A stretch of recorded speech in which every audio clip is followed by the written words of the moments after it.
apologize for the interruption. And I'm going to introduce Rachel by reading from the bio on the back of the chapbook, which I hope everyone has. There are plenty more copies. Take 2 or 3 for friends. Rachel Richardson is the author of Smother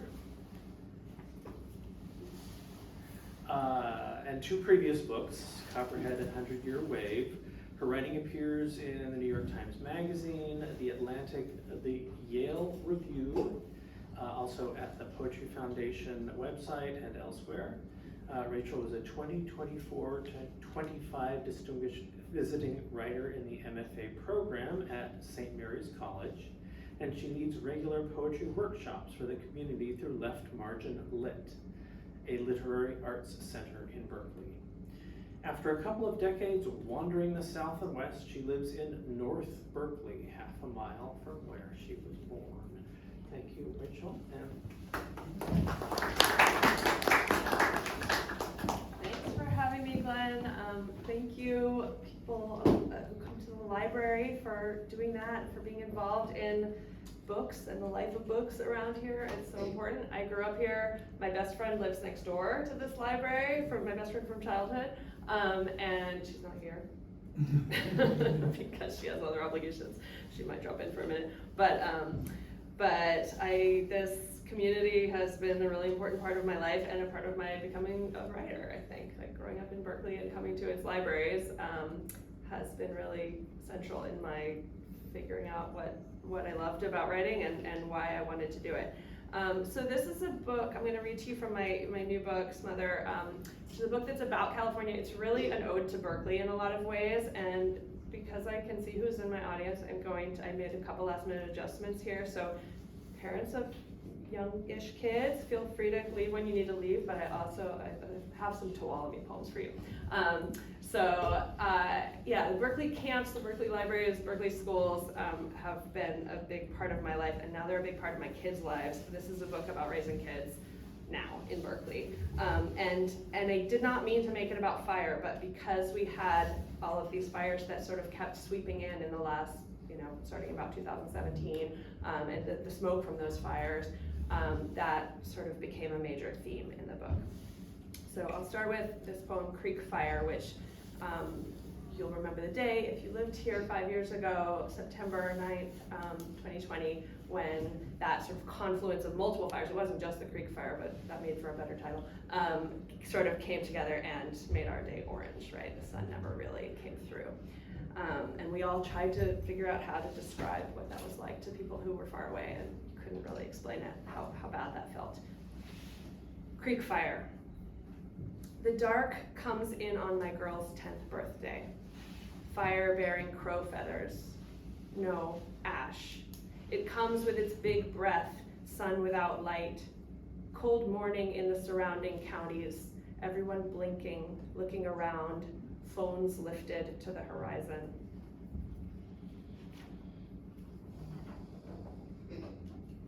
So because I also wrote this poem during COVID, there's a lot about the sort of domestic life and specifically like that small sphere that we lived in for a while when we had no school for a year.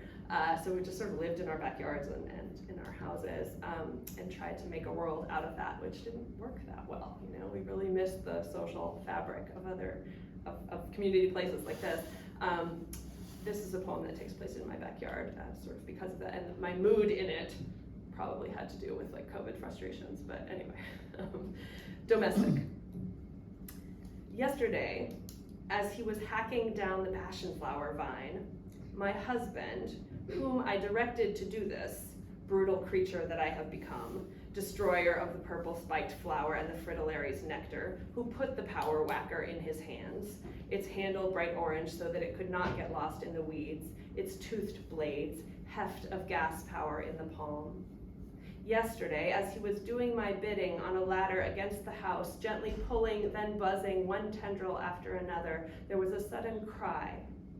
Not Frost's rueful laugh, not Bishop's oh of pain, but the high clucking trill of a mother squirrel as 2 pink bodies tumbled to the dirt. In the tangle of shorn vines, they wriggled and squeaked, hairless, blind, shining as if oiled, as the hidden mother scolded, or so it sounded, even at her most desperate, trilling the repeating alarm. And my husband staggered back from them, hand over mouth, then retreated inside and returned with a box. And I, at my great distance, trowel poised over the blueberry pots, thought of telling him to keep it quiet so the kids wouldn't hear and angle for a pet. I thought of having to bottle feed the things now that they'd have our human smell, of driving them in cross-town traffic to the wildlife rescue, of the inconvenience of their living, while my husband scooped them up in his gentle hands, then climbed the ladder with the box and set them back behind the green curtain of vine, in with the torn warrior's flag they'd made for a bed, up against the warm wall of our house, in the nest for the mother to take them back, and then waited to see if she would have them.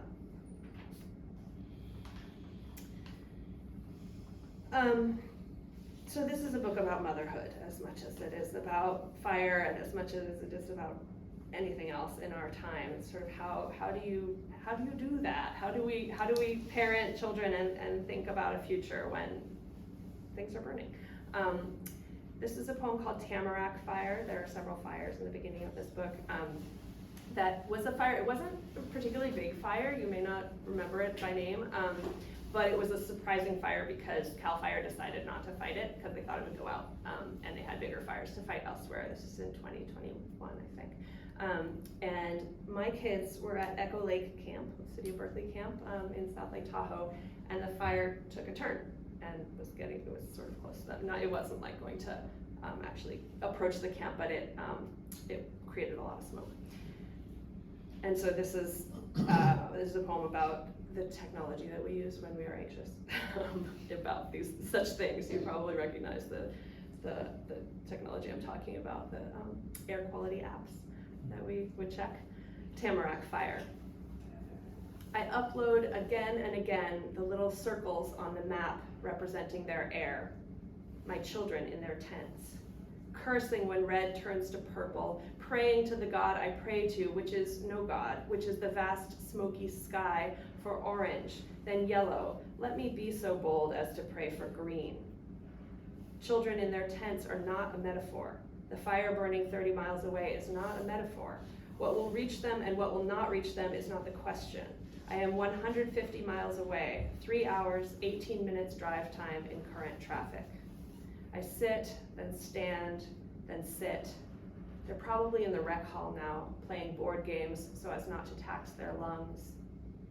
The fire was not considered a danger when it ignited on a rocky hilltop, and so it was left to burn. Wind, heat, the big empty sky drew a path into the forest. All right, I'm going to diverge from California landscape for a minute and go back in time to kind of the beginning of this book. I thought at first that I would be writing in 2017 about a very dear friend of mine who died of cancer. She was 39 years old when she died. She had 2 children who were a little bit older than mine, and she'd been sort of my mentor in parenting, like that person when you first have a child who gives you the high chair and gives you teaches you how to do things.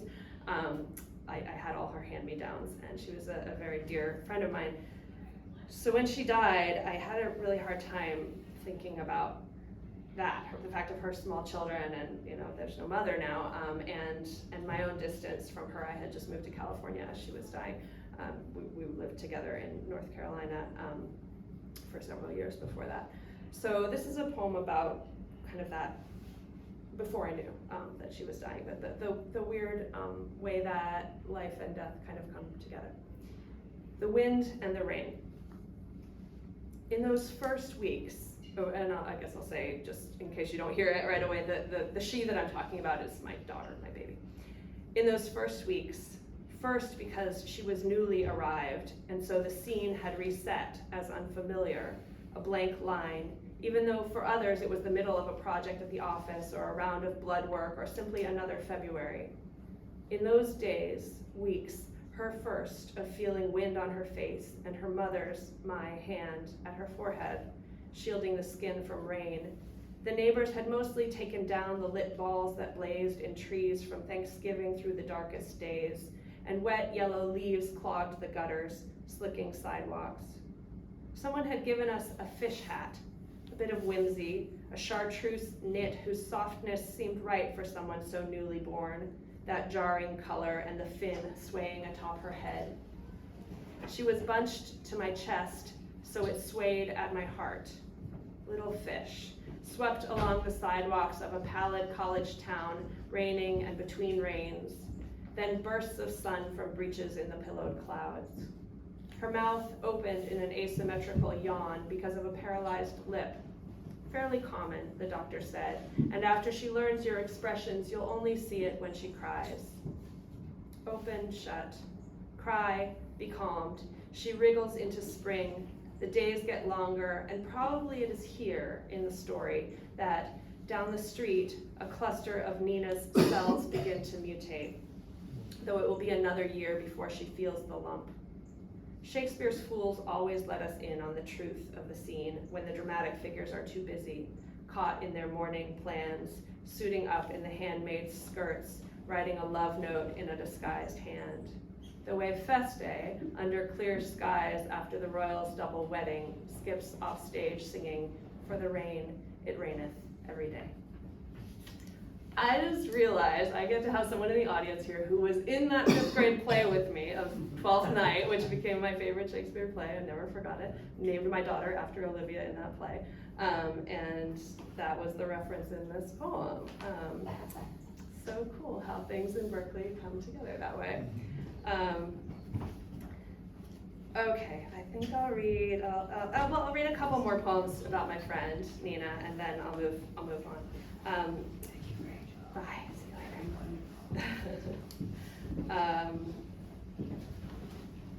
Approximate distance. Nina in the undergrowth. Nina in the coffee's steam. The dead simply don't have bodies anymore, someone said to me. It doesn't mean they're gone.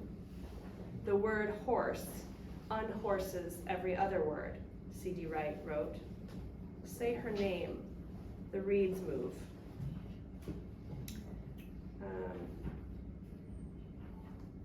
I'll read one more poem about Nina and then I will move forward. Nina Riggs is her name, and she was a poet, and then she wrote a memoir about the experience of living and dying of cancer at a young age, and I believe it's in our library system. It's called The Bright Hour. It's a really beautiful book. I recommend. Elegy to the Sound of Your Name. Not that I'll never hear it again.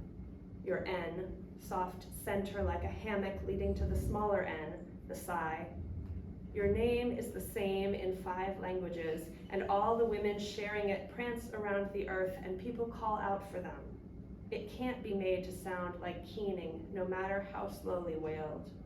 Your name, sweet swing of it, in, out like a tide, and the little boats have all been pulled in for the season. Okay, moving a little bit away from death. That particular kind of loss. I'm going to read a poem called Telephone, and this has, you all in the audience are old enough to think of both meanings of the word telephone, I think. My daughter, both my daughters, grew up with the existence of the iPhone, right? So they don't think of a phone as primarily a device that you put to your ear to talk to someone on, right? They think of it as a device with apps. And that was a surprise to me when I realized that we have a different meaning for the word. My word for telephone or phone is that, right? And then maybe some other stuff, but it's really about talking to someone across that distance. So there's that meaning of telephone, and then there is the other one, which is the game that you play where you whisper something to the person next to you and they keep whispering it or all the way around the circle. Okay, telephone.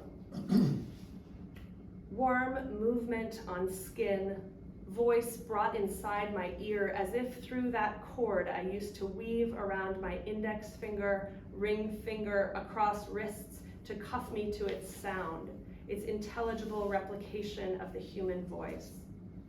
The patent, device that can fuse across space when two are too far apart to be heard directly. I twined that cord to my arms, wrapped myself within the sound. Speak and assemble the parts that bring her, transmitter, receiver, ringer. My daughter, unknower of the telephone, cups her hand against my ear, whispers a sentence, chain I am supposed not to break but pass unharmed through my body to another ear and across until it comes back to her. Replication, microphone, earphone, delivered unto her body by warm breath fogging the ear, and its mangled arrival, heap of syllables ruptured and bent out of order, everyone so near and laughing now at how far, how indirectly the replication imagined what she said.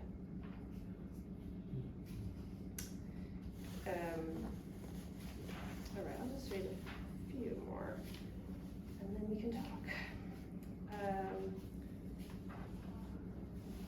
So, because the smoke seemed to enter sort of everything at some point, right? When the smoke appears, when it comes to sort of just stays over the in that low area over us in town, and we breathe it in, or it's just above it. It sort of blocks out the regular sunlight.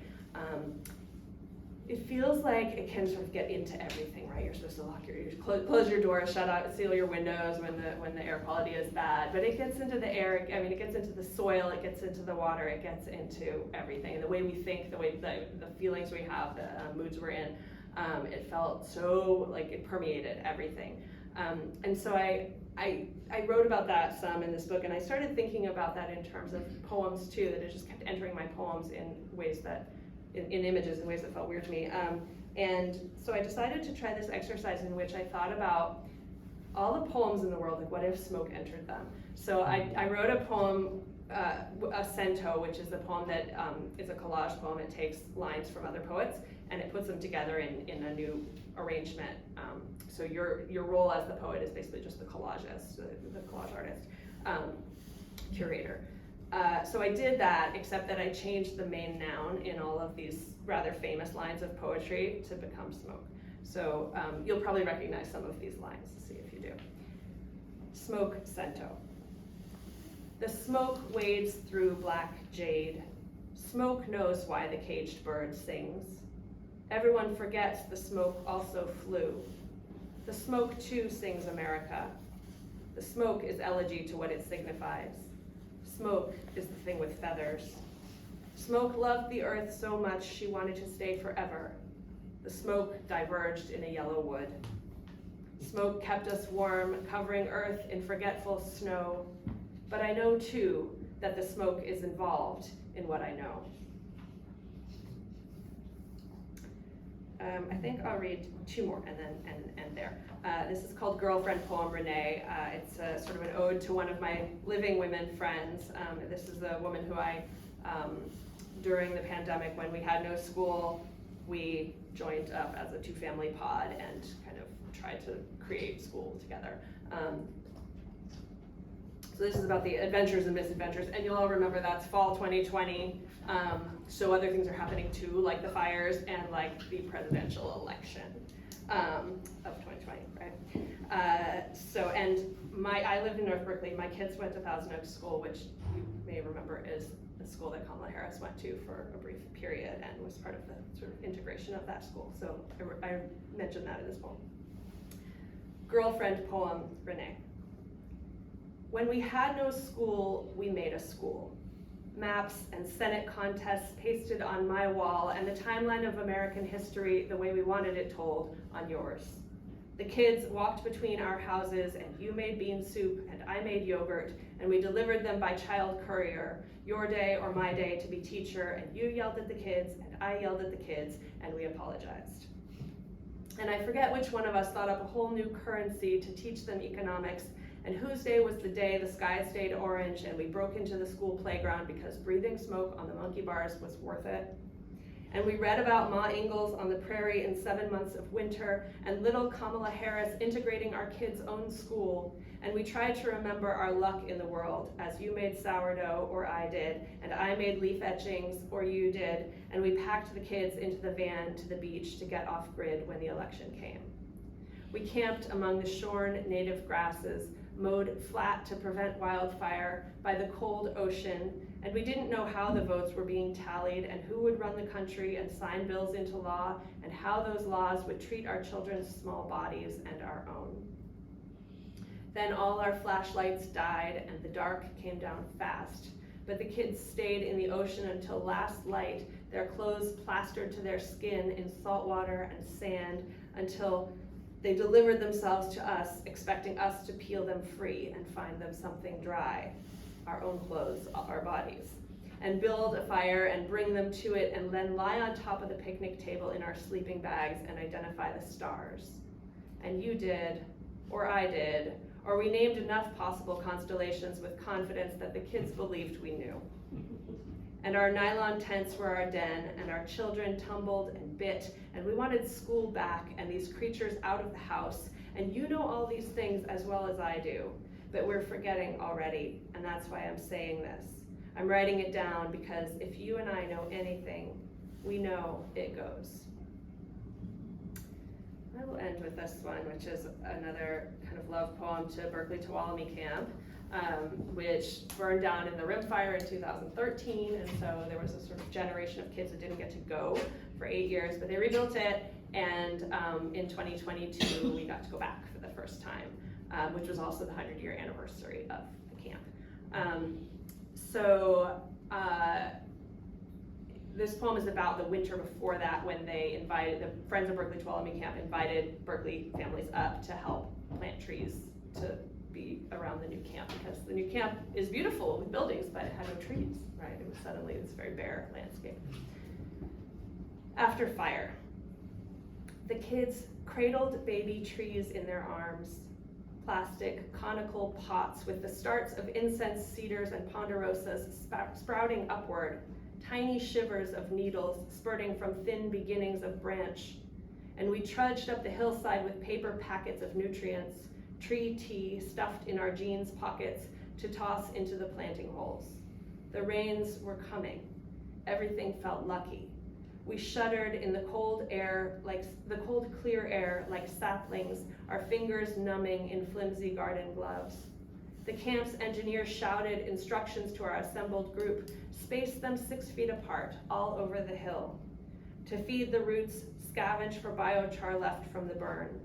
Mulch them in a blanket of leaves to protect from the early snows. The kids carried trowels. We parents dug and pierced orange flags into the dirt at the planting sites to mark our labor, the starts of new sprouts, this imagined shade for our children's children. We stood over them, mothers over young, gods for our brief moment, remembering the engineer had said, it's reasonable to hope that a few might make it. Thanks.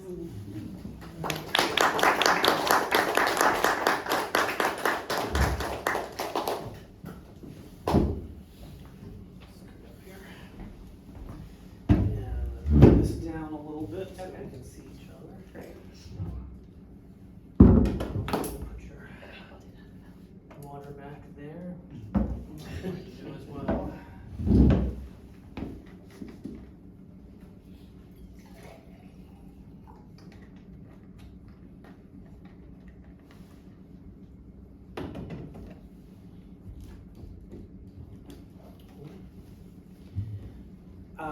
Again, my name is Glenn Ingersoll, and I basically have been asking poets the same questions for about 15 years.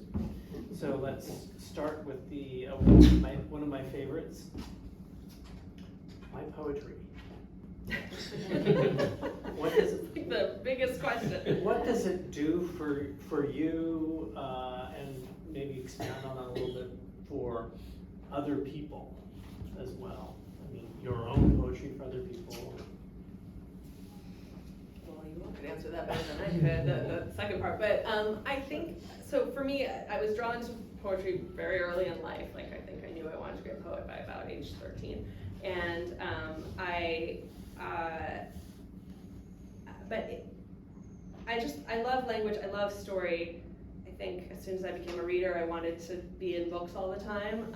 But poetry feels to me like it's story and it's meaning, but it's also music. And that musicality has always been so appealing to me. And I think that also the short form, like you can get something profound out of something small. And it's so, if it's well made, it is like so intricately and delicately put together that every piece has a role to play in the making of the sound, and the making of meaning. So I just find it to be for me, it's like the most powerful art form when it's done well.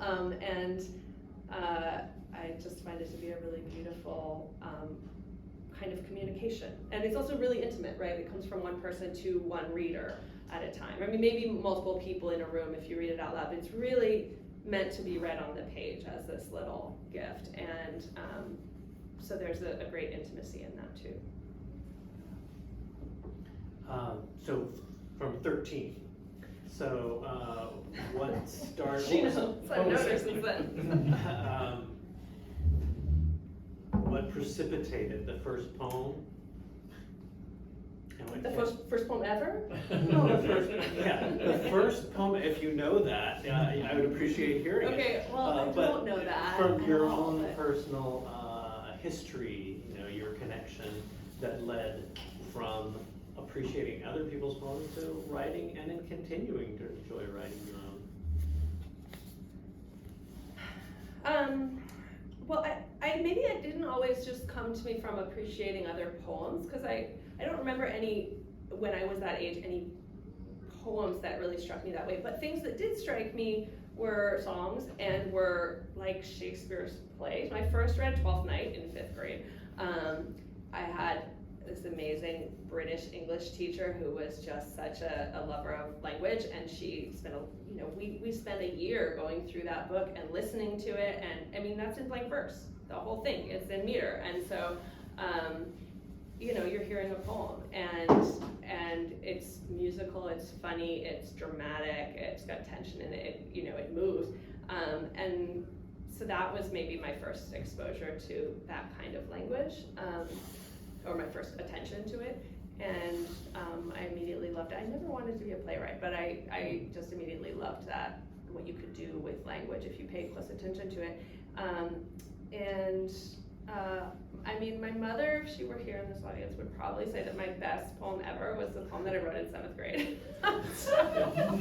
It's too bad, but she thinks I peaked then. But she's like, what you're doing now is okay, but it'd be better if it were in rhyme. So I haven't convinced everyone, including my own family members, of what my aesthetic, toward poetry. But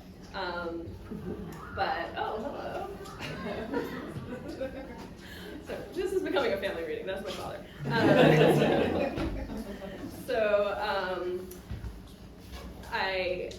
I think I was experimenting in those years. I have not kept those poems. They probably are still in my parents' house somewhere. I don't go back to them. but I don't feel the need to archive what I did then. But what I learned from it was a lot. Was sort of developing that attention to language and story. Okay, so from the early rhyming poems, your development continued through. Did you have supportive teachers in high school that nurtured this? Or I did. I had wonderful teachers at Berkeley High School, but also I was on the Berkeley High School Literary Magazine, in which we would read all the poetry and fiction submissions from our peers, and so I developed this very strong critical sense of what I liked. I was really sure of myself at age 15 or something, but but it was great training, really. Sounds familiar. Yeah. To read a lot of poems, think about what made them move me or not, and then put together a magazine with them. That's a really good way to learn how to write, is to read and have to defend what you like. I agree with you there. I was on literary magazines in junior college and yeah, I did it in college too. Yeah. You learn a lot from reading other people's stuff, not just the poets who are like anthologized, Right. but your peers. Yeah. Yeah. Have you done any other editing work since then? I do a lot of private teaching and editing now, and so that is yeah, that is how I mostly do it. I've like been a judge in various contests and stuff, so I've seen submissions come through, but I don't know the magazine. Yeah. So there are a variety of different forms in your work. You may not write what your mother considers the conventional rhyming poem, but you do work in different forms. Can you talk about form for a minute? Yeah, I think in every book there's sort of a different, there's different interests in form. In this book, the form that came back to me a few times was the cento, which is this collage form where you borrow language from other poets and put it in. And I think that appealed to me for this because I want this is a book about a collective experience that we all had. Living in community, living through these fires, living through this pandemic, and then the sort of universal, like motherhood is a pretty common life experience for many people, or to live with a mother, and death too, right? So I was really less interested in kind of the deep interior self in this and more in what is the fabric of our community. And so I felt like these other poets' voices kept coming in and influencing me. So that form, the cento, let me kind of recognize them out loud and pay tribute to them a little bit. That poem that I read to you, Smoke, Cento, has, you may have heard an Emily Dickinson line in it, a Robert Frost line in it, a Langston Hughes line in it, all of the kind of my poetry forebears. I got to sort of, give a little nod to them. One thing I enjoyed about your work, both reading it and your reading aloud here, is the humor in it. Even when the poems are dealing with difficult subject matter, like the death of a very close friend, or the child who is, you're having, I don't want to be seen as a bad mother, but, right? Yeah. So I appreciate that. Are there things that you look for in your own writing that you like, oh, I should do more of that, or maybe I should do less of that? Well, in terms of mood, I'm glad you think it's funny. I was hoping to be funny. I thought I was kind of funny in my last book, and everyone was like, it's so serious. So I just I worked on that a little bit more in this one. But I also think there's this convention that I don't like in contemporary poetry, to be very somber all the time. And it's either like there's like two choices of mood. It's either like the awe poem or the despair poem. And there's not a lot else in terms of emotion. And I think, we have a much broader spectrum of feeling in our lives. And I love a poem that can make me laugh. There's some poems in here that are really just pissed off too. Like I was allowing anger to be an engine for a poem too, instead of just sadness.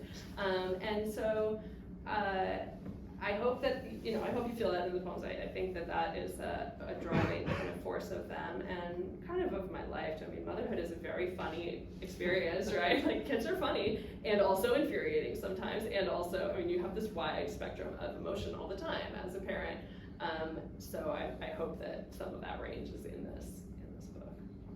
A poem that fascinated me in here that you did not read, but this is in the collection. Order it up. Somebody already has a hold on it, and so I'm depriving them of it for a few more minutes. Was a poem with a child crying in the background, where one of the things I liked about it is the humor in it, but also it feels like you're thinking. And I enjoy when I'm reading writers challenge themselves and follow through, and I'm watching them figure it out as they go along, and then it comes to this satisfying conclusion, but that's still open. You leave yourself in a kind of unflattering space at the end of it. It's like, I'm being mean to my daughter, but okay. It's melodramatic, but it works for me. I don't know if that's a question or not, but I just Well, I wanted can to say something about that. appreciation of it. You can read it. I have it You want me to read marked it? here if you like.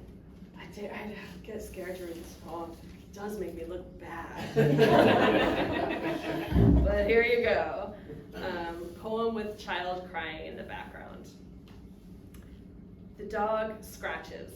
The neighbor pulls his trash bin up from the curb. I sit in the dark, not wanting to be found. Why is the child crying in this poem, you ask? You wonder, is the mother a bad mother? Is the child hurt or sick?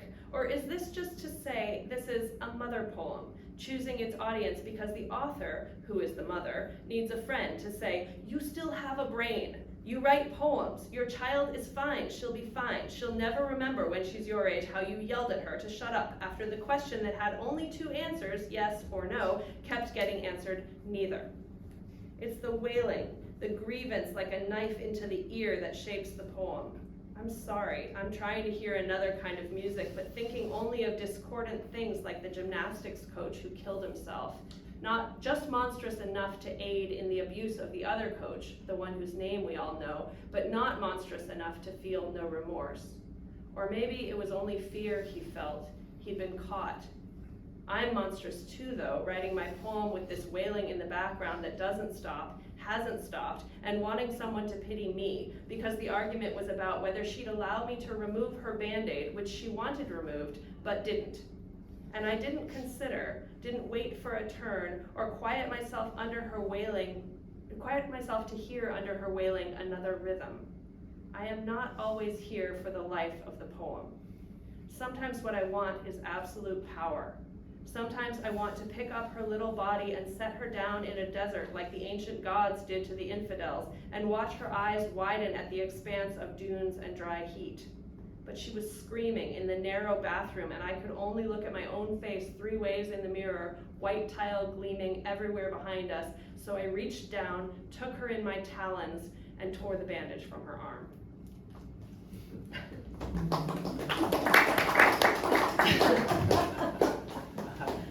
If you've been a parent, you know about the ripping off of the Band-Aid, right? Like, do it, don't do it!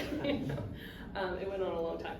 So, but I think, okay, so that poem is about centrally the thing that is the tension of the book centrally, which is you are an individual with selfhood, and yet as a parent, especially as a mother, this is a gendered thing, you are expected to be selfless. And as a writer especially, you are selfish of your own your own self, your experience. You want to write it down. You want to have a quiet space to do that. And having children really challenges that. And I can say now, like, I made something out of it, challenged it in a way that is fruitful, in a way that is interesting, right? It's not just anger and frustration. It actually makes me learn more about myself and makes me, it's an interesting tension to have in one's life. And I think actually being a writer with no tensions, like I'm on endless residency, I have no family, I can just do what I want, and people make me food and deliver it, and I have all day to write. I think that would actually be a terrible way to be a writer, because there's nothing pushing up against, your ability to write, your experience of writing. I think having some kinds of pressures in your life and on your sort of sense of identity is really helpful. But also pushes you to those limits of like where you are and where the boundary is between the next person, especially like a small person who needs you, So that was what that poem was sort of at the edge of. Yeah. I experienced for myself the poem as a place to work on things, and that's yeah. I had a lot of sympathy for that poem, for the intelligence that was like, I'm working on something, this is a bad place, and I'm going to make something of it. And I think that's something that we all need to do in whatever ways we can figure out to do it. But I know that the space of the poem has been helpful for me doing that kind of you have all, I want to open it up for other people, but one last question. It's like you've mentioned a couple different poets in talking just now, from Emily Dickinson to William Shakespeare to in one of your poems, Elizabeth Bishop. Yeah. Do you have poets you recommend or that you're falling in love with now? Yeah, well, actually, I mean, sort of the guiding spirit poet of this book is a poet named C.D. Wright, who I love a lot.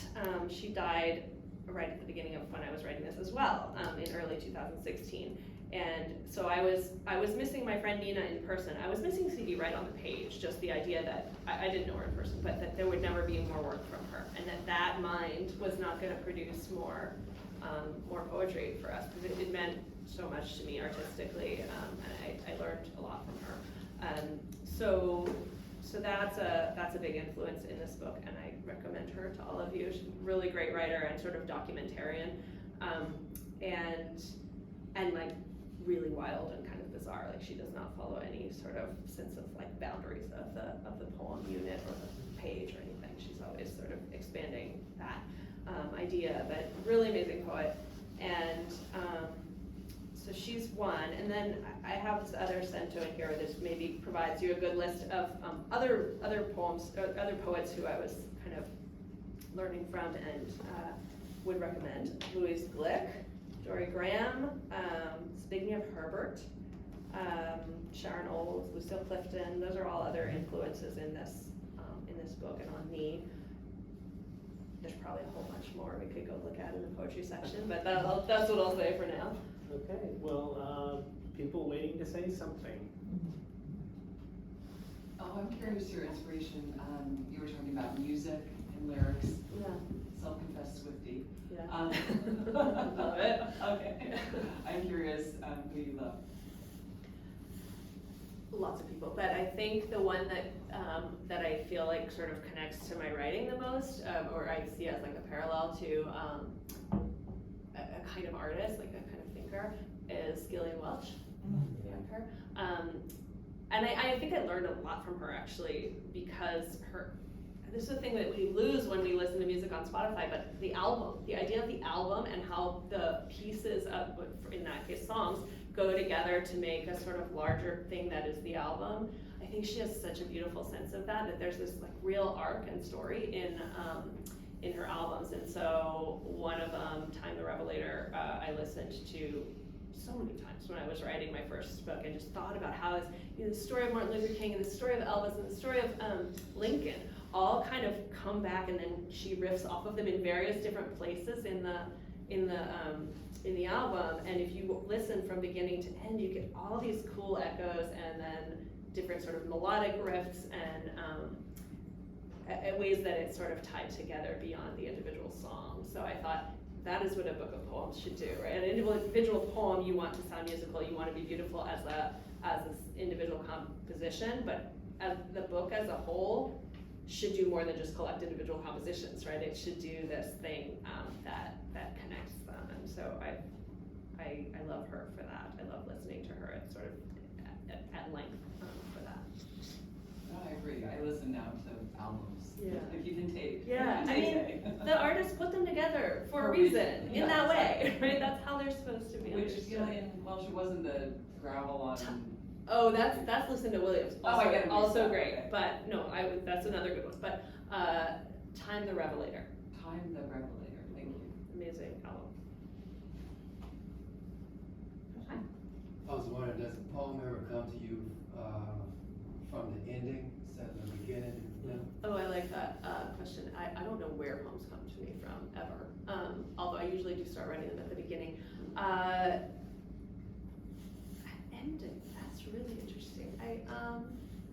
I'm not sure I have an example of an ending coming, but I have had poems that I just rearranged completely. I think, probably not for me, but now that's an exercise I want to try. See if I can make it happen. Did the talons come as a total surprise, or were they? That image was near the last draft of that poem. I was like, there's something wrong with this. I can't just be human in the way that I like lift her up, right? Or like pull this thing off of her. It's like, it's primal, and I wanted it to kind of go with that, like the gods lifting up people and placing them in the desert, like this sort of mythical old story. And so I thought, you know, like Zeus appears as the bull, or as the, you know, like they come in other forms, and I thought, you know, it's like bird of prey, right?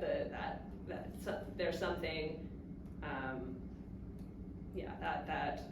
that felt more accurate to the kind of action than like just my hands. Birds of prey have babies too. Yeah. So I'd never heard of the cento, Mm-hmm. and I'm interested in so I know about commonplace books where you might Right. save specific lines. Yeah, it's kind of like that. When is it a 19th century thing? So when is the cento, and does the name refer to 100 and their? Okay, yes, I love talking about this.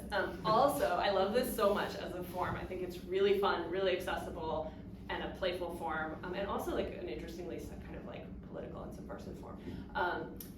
So I'm just, so you know, I'm going to teach a class on this, a 2-hour class, December 10th, I think, or 8th, through Left Margin Lit. So if anybody's interested, I can do that on Zoom. It'll be 2 hours, and it'll be really fun, and we'll compose a lot of them. But the very brief history is, it's from late antiquity, so like 4th century. And poets it comes from Greek, so actually like kentron, I think is the original, or kentron was the original word in Greek, which refers to like a patched garment.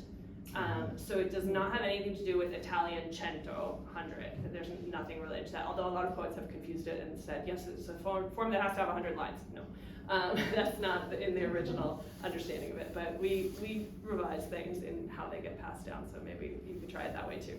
But yeah, it comes from Greek, and the first, and Roman, and the first writers who did it were, I mean, they were sort of like writing like fan collections of their favorite poets, and so it wasn't actually a group usually of different poets who they were quoting, it was just one. So they'd be like, here are my 10 favorite lines of Homer, and I put them together into one. It was like all Homer and Virgil into one poem.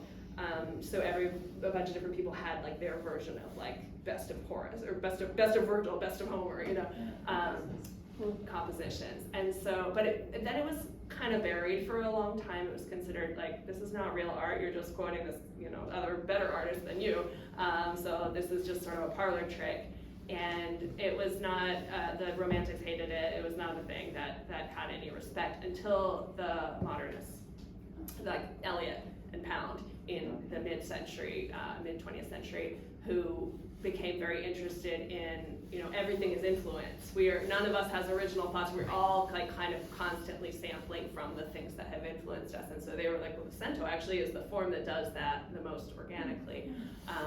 And so they started playing with it again. John Ashbery wrote a bunch of centos, and that kind of sort of popularized it again for our time.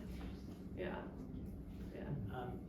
Last I looked, we do have an anthology in the collection called Cento.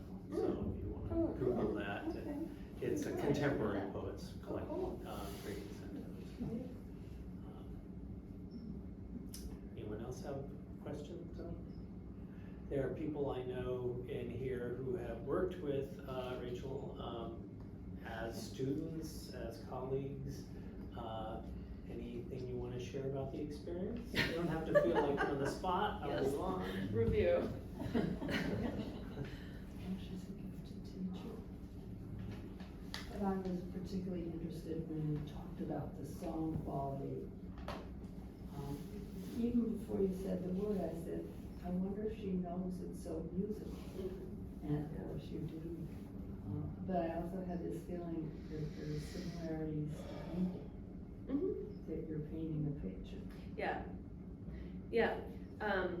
I think that's true too, and especially because it's a moment in time. Like, it's usually a still life. Most poems don't. I mean, I guess that example of the poem with the child crying in the background is about maybe a 10-second stretch of time, right, where there's this wailing kid and then eventually the Band-Aid gets ripped off.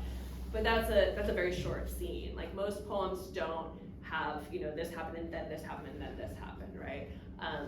It's really a moment in time that you're painting as kind of a still life. So I think that's a really good parallel also. I have a question. Are you able to get away from the writing of a poem? In other words, are you sleeping at night and you're thinking about your poem constantly? Is it with you a lot until you finish it, or do you have specific times that you work on it? I'm usually working on more than one thing at once. Like I don't just have one poem that kind of occupies me until I'm done with it. Most of these poems have been through like 10 to 30 drafts. Like these are things that took me really years to get exactly right. And I mean, with something like that word, like the talons, like that poem, I don't remember exactly the story with that poem, but a poem like that might have like I wrote a first draft of it, I did like little, you know, edits, set it aside, maybe did a bigger revision 6 months later, set it aside, and then like looked at it again, was like, what is still, you know, and then maybe like talents or some final word or two comes in the final draft. But I do let them go dormant for a while, especially if I feel like they're not quite right, because I don't know if they'll end up being in the collection. Like I don't know what this is going to be until, I didn't know what I wrote from 2016 to 22 before I was like, wait, smoke. That kind of unifies a lot of these things, and that, you know, and then I wrote the poem that became the title poem, which kind of pulled all of it together. But I didn't know, you know, I wouldn't have been able to tell you what themes I was writing on, which meant I couldn't quite tell where some of the poems, how some of the poems needed to be revised, until I had that kind of greater sense of the book. So yeah, I set things aside a lot. I move and work on other things, and then I really love teaching. I go and read your stories, you know, and I do other things to have other influences and other ways to think about language than just what's in my own head, and that helps me always. With, another question, with a busy family life, when do you write? When's the best time for you to write? Morning, right after they leave for school, like 8:15 to 10 in the morning is like my ideal time. And then, but sometimes it doesn't happen then.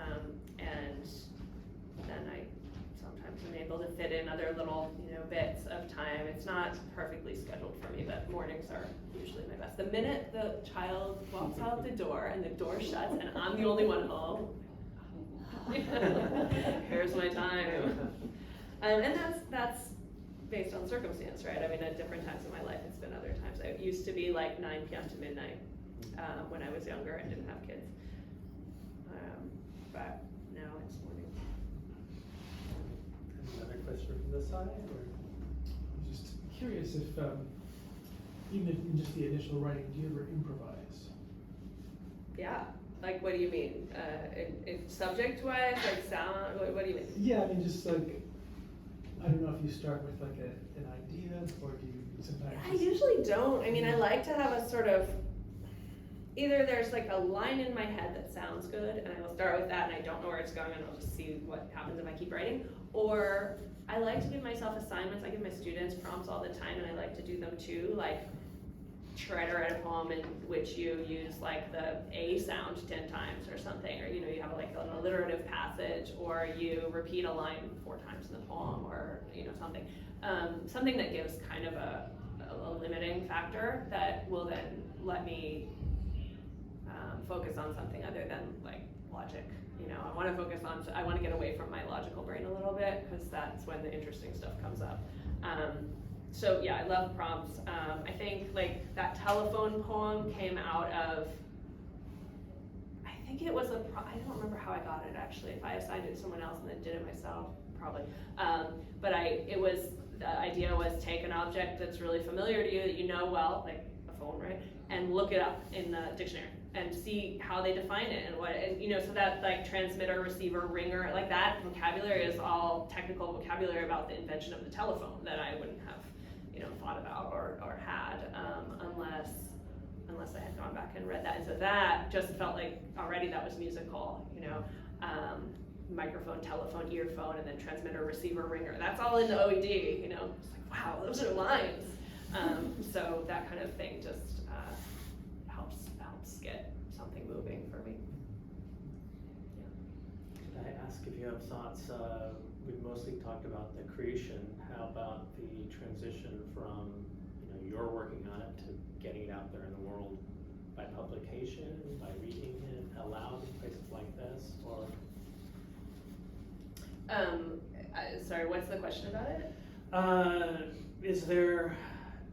Is it a comfortable transition? Oh. Is it a difficult transition? Do you have ways that have become second nature for doing so?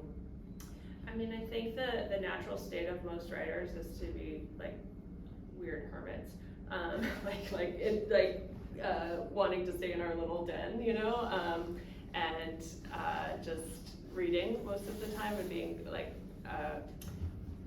introverted, right? And just sort of, and you spend so much time, especially a slower writer like me. I mean, it took me 7 years to write that book, and then an 8th year to sell it and get it published, and 9th year to get it published. And so, I spend so much of my time just writing and being quiet about my own work, and my external contributions where I feel much more comfortable are just working with other people's work, and sharing that way as a teacher, or as a community member, and so this is my weird, this is my 1 year where I'm like out as a writer, and then I'm gonna go back into my cave, and when I get going on my next work. But this year this book came out, and I mean, it's really gratifying to have a thing that you've imagined in your head become a real thing, and have a cover, and have it like be understood as an object and as an idea, as something that has come to fruition, and that other people now have had a stake in. Like, I had a wonderful editor, wonderful copy editor. This book went through legal review, which was fascinating. So a lawyer read it to see if anyone was gonna sue me for libel, because I mentioned real people in the book, and I mentioned real situations, and she went through and was like, did this really happen? Also, and did your friends give you permission to talk about, to write about them? And so that was really interesting to see how other people react to it, and then the kinds of things they wanted the book to do for them as readers. So that taught me a lot, and I probably made a few revisions based on those things too. But anyway, yeah, the books always live, or writing always lives in this very private place for a long time before it comes out. And you send out, I mean, as a poet, I'm writing 40 poems in here, so I was sending out a few at a time to magazines and stuff. So there's that little way that you're being part of a conversation. Other people can read the work and stuff, but really it's very private until the book is made. Well, anybody have final comments or questions? I very much appreciate your coming, Rachel Richardson. Thank you all. Our poet has brought copies of her book. She has a Venmo account, so you please buy a copy. And I hope to see people here again. We have a regular poetry reading series, just a casual read around every third Thursday of the month called Poetry Circle. We have between 5 and 10 people, so everybody gets several turns. It's real casual. You read your own work, you can read poems by other people. Make sure you walk out with at least one copy of the free version of her poems, and as well there's a little stand there with chapbooks from past poets, so I hope you will give those a review as well. And thank you again. Thank you.